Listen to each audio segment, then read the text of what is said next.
Salut les amis, et me revoilà pour la suite de mon histoire, Mikoto l'héritage de Itachi. Alors, si vous ne vous souvenez pas de l'épisode précédent, allez tout simplement regarder ma vidéo de l'épisode précédent. Bien, je continue. Oui, ma règle des 15 minutes commence donc maintenant. Alors, après que Mikoto soit partie de chez Sakura, elle avait décidé de vérifier quelque chose avant de passer à l'action. Elle s'infiltra, disons. Non, ne s'infiltra pas. Elle alla tout simplement à la bibliothèque de Konoha, histoire d'aller voir les différentes images concernant les bandits. Oui, le fameux, disons, bingo book. Elle alla dans les archives et trouva finalement ce livre, et vit ce qui aussi la poussa à vraiment aller jusqu'au bout de ses plans. La photo de Itachi. Itachi y était encore. Et maintenant elle comprit tout simplement que, là, elle n'avait plus aucune raison d'hésiter à faire ce qu'elle avait envisagé, qu'elle allait le faire, et que comme ça, tout sera dévoilé. Alors, bien évidemment, comme elle ne connaissait pas très bien Konoha, elle avait décidé d'utiliser Sarada. Bien sûr, Sakura et Sarada s'étaient méfiés, mais Sakura ne voulait pas ameuter Naruto parce qu'elle ne savait rien sur Mikoto. Elle ne savait pas qui elle était, ni pourquoi elle avait pris l'apparence de Itachi. Était-ce une femme dangereuse ou non? C'est pour cela qu'elle n'avait encore rien dit. Alors, Mikoto, évidemment, sachant que Sarada serait sur ses gardes vu qu'elle sait qu'elle a été attaquée, réussit quand même à l'approcher assez discrètement pour de nouveau l'hypnotiser. Bon, ne soyez pas un peu déçus, je veux dire, après tout, Sarada n'est pas vraiment encore une spécialiste pour briser les illusions. Il a fallu quand même que Sasuke s'entraîne assez longtemps pour y arriver avec son frère. Donc voilà, elle utilisa Sarada pour, disons, mieux connaître le village qu'elle venait d'infiltrer. Elle l'avait peut-être visité, mais elle n'en connaissait pas, disons, toutes les... Elle ne connaissait pas vraiment ce nouveau village de Konoha, car il était bien différent de la description que sa mère lui avait faite quand elle leur en parlait, à elle et à son petit frère. Alors elle regarda, et bien sûr, en étant avec Sarada, elle prit l'apparence de Sakura, histoire de n'éveiller aucun soupçon, car évidemment ça aurait été étrange de voir Sarada traîner autant avec une parfaite inconnue. Évidemment, Mikoto savait que c'était risqué de faire ça, mais elle n'avait pas le choix pour pouvoir accomplir ses plans. Alors voilà, elle se promena en ville, vu la présence des différents écrans, et s'est dit que c'était par là qu'elle allait pouvoir diffuser son message. Elle en était bien décidée, mais ne savait pas réellement comment faire. Comment pouvoir faire passer son message à tous les écrans de Konoha? Même pire, car elle voulait le faire passer au monde entier, son message. À force de cogiter, elle finit par clairement dire son problème à voix haute, et Sarada, qui était toujours dans un état second, lui répondit qu'un de ses amis pourrait peut-être l'aider. Mikoto fut interpellé et demanda tout de suite à Sarada qui donc pourrait l'aider à transmettre son message sur ces différents écrans. Et Sarada mentionna Denki. Oui, le petit Denki Kaminarimon, le geek par excellence de l'univers de Boruto. Lui pourrait l'aider. Alors je ne vais pas vous faire languir plus longtemps. Ça passa tout simplement. Sarada, hypnotisée, présenta Denki à Mikoto, et elle l'hypnotisa facilement. Même s'il avait Denki sous son contrôle, son projet allait prendre du temps. Et pour cela, elle allait devoir, cette fois, elle resta plus avec Denki que Sarada, car c'était maintenant lui qui allait lui le servir pour ses plans. Alors, des semaines passèrent. Et durant ces semaines, Sakura avait bien entendu parfois qu'elle avait l'air d'être avec sa fille à certains moments de la journée, alors que ce n'était pas le cas. Et elle pensa, et si c'était cette fille qu'elle avait combattue, qui avait pris l'apparence de Itachi? Mais malheureusement, malgré son investigation, elle n'avait pas réussi à la retrouver. Et c'était normal, car maintenant Sarada se réfugia chez Denki et son père, qui, eux, étaient facilement manipulables par un dojutsu, puisqu'ils n'étaient pas des ninjas. Enfin, Denki en est un, mais on n'a pas de cours pour résister au dojutsu du Sharingan. Pourquoi il y en aurait? Il n'y a presque plus de Uchiwa, il n'en reste que 2. Enfin, 5 dans mon histoire. Mais voilà. Après avoir finalement atteint son objectif avec Denki, Mikoto le libéra, disons, de son emprise, car elle le garda sous son contrôle tout du long. À force, disons, c'est comme... comment pourrais-je comparer cela? Disons... Bon, je vais tout simplement dire qu'au fil du temps, elle croisa souvent le regard de Denki et de son père pour que l'effet de son hypnose ne se dissipe pas avec le temps. Qu'est-ce que je raconte? Non, disons tout simplement que l'effet de son hypnose était tout le temps là jusqu'à ce qu'elle la brisât quand tout était préparé, quand tous ses préparatifs étaient terminés.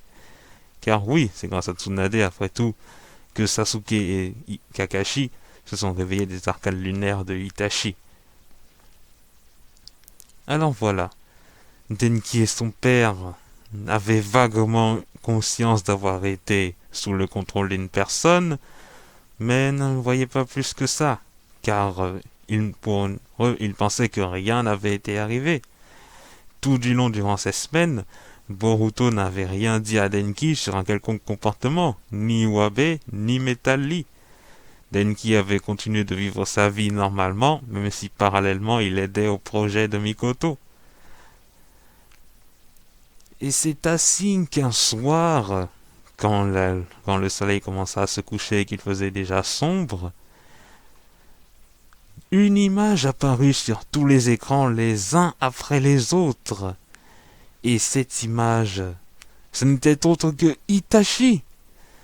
Alors, pour la plupart des villageois, en voyant ça, ils se dirent qu'est-ce que c'est? Est-ce que ce serait une information spéciale?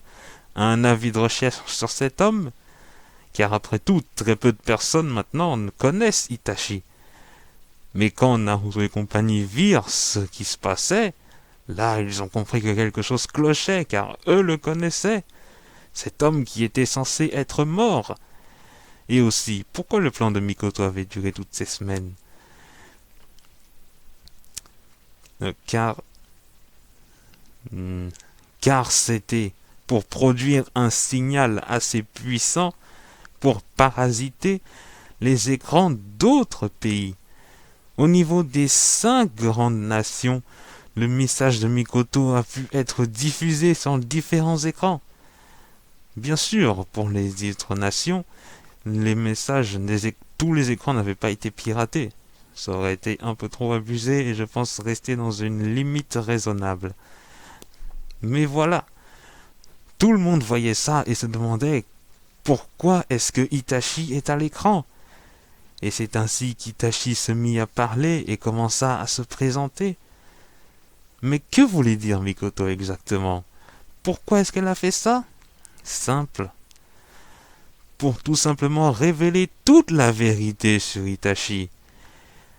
Et quand elle commença son discours en disant pourquoi est-ce que Itachi avait décidé de massacrer son clan, ce fut l'ébahissement général, car à part les anciens Sasuke et Sakura, enfin les anciens de Konoha, Sasuke et Sakura, personne n'était au courant du dessous de pourquoi Itachi avait tué son clan. Attendez voir. Oui, c'est bien ça. Même Naruto n'était pas au courant. Et maintenant, tout le monde vit à Itachi à l'écran qui lui racontait tout. Qu'il a fait ça pour sauver son village. que c'était la faute de Danzo et des anciens de Konoha. Et de ce fait qu'il n'était pas un criminel, mais un héros qui a choisi de se sacrifier pour sauver son village. Ça se mit à discuter à Konoha, et évidemment dans les autres pays. Bien évidemment, quand le message est apparu, au niveau des autres pays, ils pouvaient très bien reprendre le contrôle de la situation, car le signal n'était pas assez puissant pour que les écrans ne soient pas tout simplement stoppés. Mais en entendant tout ça, les différents Kage, Kase Kage, Mizu Kage, Tsushi Kage et Rai Kage voulaient entendre la suite, car ils allaient connaître une chose qu'ils n'avaient encore jamais connue jusque-là sur Itachi Uchiwa, le fameux bourreau de son propre clan. Mais ensuite, les informations continuèrent avec Sasuke. Tout le monde tout le monde sait que Sasuke a été un criminel. Non, en réalité, je me trompe un petit peu. Seuls Konoha et Kumo savent que Sasuke a été un criminel, ainsi que les 5 Kage de la génération précédente plutôt, et le pays du fer. Bon, bref, on va dire que oui, les gens savaient que Sasuke n'était pas vraiment un criminel, mais avec le temps, sa réputation s'est tout simplement effacée au niveau de la nouvelle population dans Boruto. Et Itachi commença simplement en disant que Sasuke, le survivant du clan, avait éliminé la raison pour laquelle son clan a dû disparaître.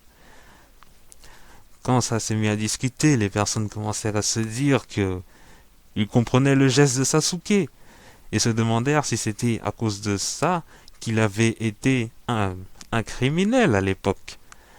Bien sûr, personne ne voulait tout raconter, mais quand Itachi dit ensuite, malgré cela, que Sasuke, celui que j'avais sauvé, celui qui devait reprendre mon héritage de protéger mon village, a finalement été une grande déception. Et en entendant ça, les autres qui ne connaissaient pas Itachi, ni vraiment tous les actes criminels de Sasuke furent surpris. Mais pour ceux qui connaissent comme Naruto, là ils savaient que ça allait devenir grave. De son côté, Naruto avait déjà, contacté ses équipes pour essayer de brouiller le signal, essayer d'empêcher cette diffusion générale. Mais ils avaient eu du mal, car pour arrêter ça, il aurait fallu trouver la source de ce signal.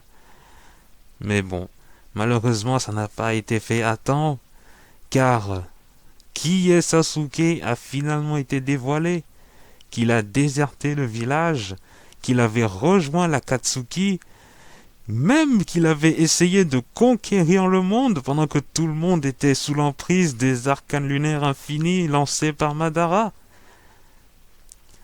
Oui, tout le village et tous les autres pays et tous les peuples des autres pays furent choqués de découvrir qui était réellement Sasuke Uchiwa. Ça s'est mis à discuter dans tous les sens. Et bien sûr, se poser la question, comment se fait-il qu'un tel criminel soit en liberté? Mais là, Itachi dit tout simplement que le village de Konoha avait décidé de mettre un trait sur tout ça afin de fermer ce cycle de haine qu'il aurait voulu déclencher, Sasuke. Que les gens du village que Naruto Uzumaki, le 7e Hokage, a fait ce qu'il faut et que je comprends son geste. Évidemment, Mikoto ne voulait pas déclencher une espèce de révolution envers Konoha ou Naruto pour avoir, gracié Sasuke. Elle voulait tout simplement que tout le monde sache qui il était vraiment. Elle voulait que ça se sache, que tout le monde sache qui était vraiment son père et qui était vraiment son oncle, qui pour elle est un ennemi à abattre. Voilà le but ultime de Mikoto. Venger son père en éliminant Sasuke Uchiwa. Et du coup, Itachi avait fini son message. Il avait terminé tout simplement en disant « Souvenez-vous de moi, Itachi Uchiwa, et n'oubliez pas qui est vraiment celui que j'ai sauvé en espérant qu'il puisse suivre mes traces. » Et c'est ainsi que tous les écrans se coupèrent et revinrent à la normale. Mikoto avait réussi. Elle avait balancé son message au monde. Et maintenant, la deuxième partie de son plan allait pouvoir être mise en route. Et c'est ici que je m'arrête, mes amis. Mes 15 minutes sont écoulées. Je ne veux pas vous retenir plus longtemps avec mon histoire. J'espère que cette partie vous aura plu. Et on se dit à la prochaine.